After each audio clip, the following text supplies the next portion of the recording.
Hello friends, जैसा कि UPSC ने अभी जो एक भर्ती निकाली है ईपीएफओ, तो ये क्या है, कुछ लोगों को ये समझ में ही नहीं आ रहा है। तो हम आपको बता दें, ये प्रवर्तन अधिकारियों, लेखा अधिकारियों, उपयुक्त मद संख्या 1 और सहायक लोक भविष्य आयुक्त, ये दूसरा पोस्ट है, ठीक है, के पदों पर हेतु साक्षात्कार हेतु उम्मीदवारों का चयन करने हेतु आयोग द्वारा एक पेन और पेपर आधारित संयुक्त भर्ती परीक्षा भी होगी, इसको सीआरटी बोलेंगे, ठीक है, आयोजित की जाएगी। परीक्षा की तिथि बाद में यूपीएससी की वेबसाइट पर सूचित की जाएगी फ्रेंड्स, ठीक है। ये नवंबर में होगी फ्रेंड्स, ठीक है। आगे देखिए, प्रवर्तन अधिकारियों, लेखा अधिकारियों, ठीक है, ये मैंने आपको एक बताया सहायक भविष्य निधि आयुक्त, ठीक है। तो पदों के लिए संयुक्त भर्ती होगी, ठीक है।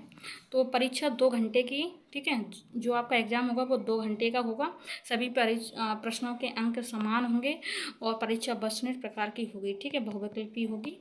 परीक्षा का माध्यम हिंदी और अंग्रेजी दोनों में होगा, ठीक है। पेपर गलत उत्तर के लिए आपको दंड मिलेगा, जैसे कि 3.1 का, ठीक है। आगे देखिए, यहाँ पर आपका पाठ्यक्रम बता देते हैं। परीक्षा के पाठ्यक्रम में मोटे तौर पर निम्नलिखित विषय शामिल होंगे, तो आप लोग यहाँ पर अच्छे से समझ लीजिए। सामान्य अंग्रेजी आएगी, ठीक है, उम्मीदवार की अंग्रेजी भाषा की समझ और शब्दों के कुशल प्रयोग का मूल्यांकन होगा फ्रेंड्स, ठीक है।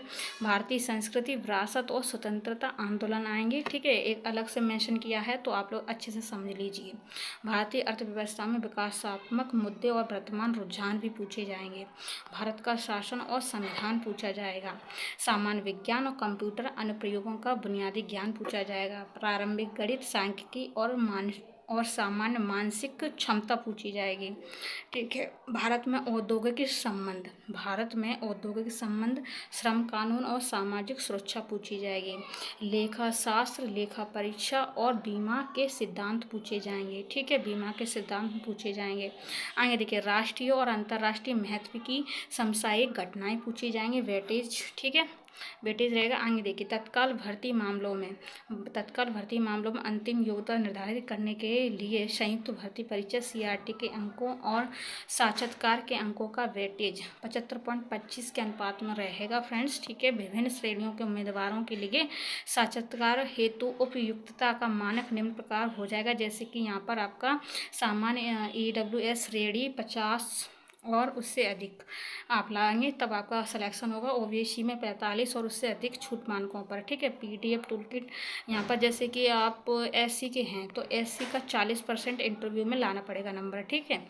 ऐसे कुछ मैंने आपको बता दिया है। बाकी आप सिलेबस को जो मैंने बताया है ये ऑफिशियल है, ठीक है, मैंने इसका ट्रांसलेट करके आपको बताया है। तो आप ये जो मैंने पॉइंट बताए हैं सिलेबस के, आप उसको कंप्लीट कर लें, ठीक है। अच्छी है, क्योंकि इसमें मेंस मुख्य परीक्षा नहीं होगी, सिर्फ ये प्रारंभिक परीक्षा सीआरटी हो जाएगा, उसके बाद आपका इंटरव्यू होगा, ठीक है। बाकी आपकी कास्ट के हिसाब से आपका नंबर मिलेंगे, उसके हिसाब से आपका सिलेक्शन होगा। जय हिंद, जय भारत। और अगर आपको इसकी क्लासेस चाहिए, जैसे कि मैंने आपको ये बता दिया भारतीय संस्कृति और विरासत, तो मैं इसकी एक क्लास लेके आऊँगी जिससे आप कवर हो पाए। बिल्कुल हिंदी मीडियम में रहेगा, आप बिल्कुल बेचिंता रहें, ठीक है। बाकी पेपर भी हिंदी और इंग्लिश दोनों में आएगा। और इसके जितने भी पेपर हुए हैं पीवाई के, वो आप कर लीजिए, वरना हम आपको इसी चैनल पर करा देंगे। धन्यवाद, जय हिंद।